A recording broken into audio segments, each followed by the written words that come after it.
Yo, yo, yo, this is Real Ghana World Boxing. Yeah, good morning to my Ghanaians. It's early morning there. Good night to my West Coast, Western Hemisphere folks, But yeah, Issac Dogboe, man, been training. Man, I bet you, man, he been having some sleepless nights, man, since the defeat, man, to Emmanuel Navarrete. Yeah, man. The man has decided, well, he been decided to move his camp from the UK back to the Volta region in Ghana. All right. So that means he's back to his roots, man. That's what that means. Good for him, man. I'm proud of that brother, man. You know, Instead of staying the same, he was looking to definitely make some changes. So he's in Ghana right now, training for this rematch with Emmanuel Navarrete. So yeah, let's look forward to that's taking place May 11th in Tucson, Arizona. So that's gonna be on ESPN, Top Rank, ESPN. You know, uh, the Dogboe signed that extension with ESPN, so a lot of his fights are gonna be well, his prime career is gonna be with Top Rank. Unless he finds a way to get out of the contract. But he's 20-1. Back in May 11th, December 8th of 2018, man. He took that loss, man, that unanimous decision loss, man. And how did he get beat, man? That's the thing I've been trying to figure out. How did he go into this fight like thinking he was going to bully a bigger man? Emmanuel Navarrete definitely was a bigger man. You know, uh Yeah, he was what is he, 5'7"? 5'7", 122 pounds. He was 5'7". He was able to impose his will. But look, man, this article I just read said that Ghanaian fighter Issac Dogboe plans on moving up. He wants to move up to the featherweight division. You know why, right? Because all the names up there, all the names are in the featherweight division. That's why he wants to that's why he wants to move up. I don't blame him. But he has a lot of work to do as of now, man. He has to get this rematch under control. That was just a report, that was just a report because he thinking about the future, man. And but he has the rematch to get with Emmanuel Navarrete, May 11 in Tucson, Arizona. And then he got guys like Ray Vargas, Daniel Roman, Ray Vargas WBC champ at 122, Daniel Roman WBA, and Terrence Donahue IBF. He said he wants to unify the division before he moves up and weight. That's what Dogboe say. So is he gonna stick to that, or is because he's saying he had a rough time making 122. That's one of his excuses for the defeat he took. Maybe it's true, man, but he could have. I don't know if that's necessarily true, but it's neither here nor there, man. He was able to get his head together, went back to Ghana. He's in the Volta region, trained out at Keta in the Volta region, man. So, we'll see what that produces, man. Usually when somebody goes back home and they get their head right, usually they come out more aggressive, more, with a more sharper mental state, you know what I'm saying? Taking it back to the roots. Neho, Neho. Yeah, man. He got a good head on his shoulders, but hopefully he can get somebody else. And his dad's, man, has been a key figure in his life, so hopefully they can get it together. So, anyways, man, he said he had a hard time making 122. Look, Dogboe, man, is in a big man. You know what I'm saying? So, that don't necessarily mean much, but it says that it says that he when you busting your ass to train, and when you busting your ass, that means you losing. I guess you're losing uh energy, I'll say. By the time the fight come around, then you got to regain your energy, you know. So that I could see that being a problem in that fight, but that wasn't the reason why he lost though. The reason why he lost that fight because his game plan was off. You know what I'm saying? His game plan was definitely off. Trying to like I said, he tried to bully the bigger man. You gotta adjust, man. The bottom line, yeah, you gotta adjust, man. That's the key to boxing is adjustments. You know what I'm saying? So yeah, I just thought I'd get on, man, see if I can catch any of the people, any of my Ghanaians, in the morning. May have to catch y'all in the afternoon or something. But either way, man, whoever's listening, man, just be aware of the May 11th rematch. You know what I'm saying? Yeah, that's taking place in the convention center. So if you in Arizona, go to the convention center. Yeah, in Tucson. Catch a good, yeah. Those are good fights, man. That, like I said, top rank generally doesn't have a problem in the lower weight divisions because they got a lot of guys down there of in 122. They got a couple of guys. They got Jesse Magdaleno, Emmanuel Navarrete. There's some guys down there. I think they even got Daniel Roman, or he may be with the Zone, but there's guys down there that could be matched up. So this is good, but look, man, Dogboe talking about 126. We all know who's up there, man. 126, man, is another. That's a big division there, man. That's a money division for the little guys. You know what I'm saying? That's a money division. Well, I don't know, man. I don't know if that's a good move, even to be talking about that right now.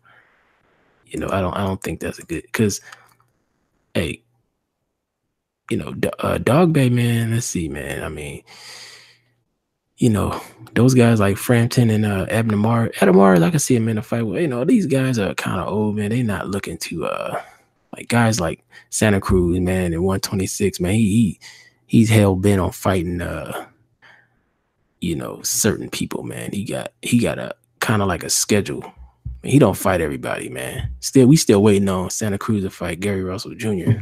That's what we waiting on. I mean, Gary Russell, man, been sitting like on ice. I don't know if it's like self-imposed ice or PBC just kind of got him on the outside looking in. They've been catering to a lot of Mexican fighters, which is cool. I mean, they got to do what sells, but on the West Coast, that's cool. But you got a whole East Coast where Gary Russell could do very well in DC, man. He could do very well there, man. That's I don't understand why in Maryland, I mean, he brings a crowd out. So why aren't they pushing for him to be, having more than what he fights one time a year? Like, that's ridiculous, man. BBC should be ashamed of themselves how they treating Gary Russell, man. Is it because, hey man, how about this? Gary Russell's been very conscious, man. He been I mean, I don't know, I ain't into conspiracy theories or whatever, or just even his display, man, his art display, his African ancestry, he's very proud of that. He's been wearing an ankh, he's been wearing a lot of African attire, is there for the people, I don't think that's holding him back, because, I wouldn't think that would be, somebody that's not really in tune with that, like people hating on that type of expression. Could that be holding him back? I doubt it, but I just don't understand why the guy that good can only fight once a year, twice a year. I don't even know how long, how many, man, what the hell? Let's see. Yeah, man, the guy fought once last year, man. Joseph Diaz. He fought Joseph Diaz last year. Yeah, he fights once a goddamn year. That's ridiculous, man. You cannot be, that's wasting a lot of years, man. That's basically like 3 years in the toilet. Oh, wow. Since 2015, man, Gary Russell Jr. has been fighting once a year, man. Johnny Gonzalez, Patrick Hyland, Oscar Escandon, Joseph Diaz. 15, 16, 17, 18. Those one hey man, I can see like if he was an NFL running back, you know what I'm saying? And he was only playing like half the season for 4 years, and he can conserve himself, cause he can conserve his body, but as a boxer, if you're 30, he's 30 years old, man. He got a lot of catching up to do to get himself on legacy status, man. To I mean, well, let's see, to get himself in the Hall of Fame, or even like on yeah, he's fighting for his legacy, man. Like, people gonna forget about Gary Russell if he's only fighting once. What's his end goal? What's his end goal, man? That's what I'm trying to figure out. But maybe, if PBC ain't treating him right, I usually in favor of PBC, but if they not treating him right, man, he may have to go somewhere else. You know what I'm saying? He may have to go somewhere else. But he still has to get. He should be able to get. Man, Al Hammond should force that that Santa Cruz fight, man. Santa Cruz been cruise control, been on cruise control for I don't know how long. You know what I'm saying? So he's been on cruise control for a minute now, man. Santa Cruz been fighting rematch. Santa Cruz got a stellar resume though. I ain't gonna front, man. He fought Carl Frampton, but he ain't, he needs to get in there with some black fighters, man. Some African American fighters, some African fighters. You know what I'm saying? He need to get in there with some fighters, man. He been in there with some straight. He got the same fighters, man. Hey, man. But if something working for him, I don't see why they would take a high risk. Unless they're forced to. Now, Al Hammond should force them to take a risky fight, because he just fought Rafael Rivera. That was a freaking trash. That was a trash compactor fight, man. You know what I'm saying? Trash compaction. He's due. He's WBA champ. He is due. WBA champ at 126. He's due to get in there. I don't want to hear nothing about no damn Tank Davis. Now, anyways, back to sorry, man. I went way off. Man. I should be talking about my boy Issac Dogboe. I don't know how in the world I went off like that. But anyways, like I said, man, Dogboe's prime, man. He's ready, man. He in there training. Like I said, he in the Volta region, Ghana, training, in his home area. And he putting in the work, man. And that's all he needs to do, man.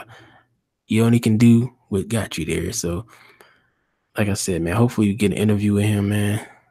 His time is cutting down, though. Maybe if he, after the fight, after he regains his WBO 122-pound belt, after he regains that, we gotta get an interview with the brother. That's for sure. Mark my words on that. But yeah, man, I think once he gets that rematch, then he can start talking about moving up. That's 4 pounds, man. Yeah, I'm sure he can move up. If he said he's struggling to make 122, he can move up 4 pounds. 4 pounds is like, but that's negligible. 4 pounds is negligible. So yeah, I think actually they should get rid of that. Actually, you know what I think, man? They should get rid of that. They should, put everybody, 126, get rid of 122. Like, I don't even, just get rid of it. I don't know. That's my opinion. But well, anyways, man, he still got Rigondeaux. Rigondeaux's floating around, man. Oh man, this brother Rigondeaux, man. Like, it was rumors that he could fight. Rigondeaux's at 126. You know what I'm saying? He on the PBC side finally. Finally, the age of him 38. That's which is on record. But that's one. Hey, Rigondeaux. That's my favorite fighter. So, but hey, I keep it real. Rigondeaux's been stalled out, man. They stalled him out, anyways. I'm not gonna get into that. That's another video. But Dogboe was rumored to fight Rigondeaux at some point. Not happening. Dogboe with Top Rank, so he got obstacles there. But yeah, Dogboe moves up to 126. He's gonna have, and if he's still with Top Rank, he's gonna have some problems making matches. He's gonna have some matchmaking problems, because it is yet to be seen if Top Rank can do work with Al Hammond and PBC. That's yet to be seen. And that 126 division, everybody's in there except Josh Warrington and Valdez. Those are the two guys, man. Oscar Valdez, does he got the WBO? Yeah, he has the WBO belt at 126. So Oscar Valdez is a top ranked guy, and Josh Warrington, I believe he's with Eddie Hearns. Eddie Hearns, he's over there. He's over there with Eddie Hearns and fight. I don't know who's he well, hey, he beat Carl Frampton. That was actually a really good fight, man. That was a really good fight. He beat Carl Frampton, and he's looking pretty good, man. Undefeated 28-0, getting in there with Kid Galahad.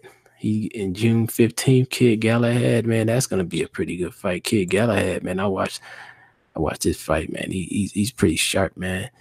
They undefeated. That's gonna be somebody's old gotta go. Kid Galahad and Josh Warrington. But look, man, let me get back to Issac Dogboe, man. I keep going off on a tangent. You know what I'm saying? Keep going off, man. But look, I'm just proud of the brother Issac Dogboe for getting back to his roots.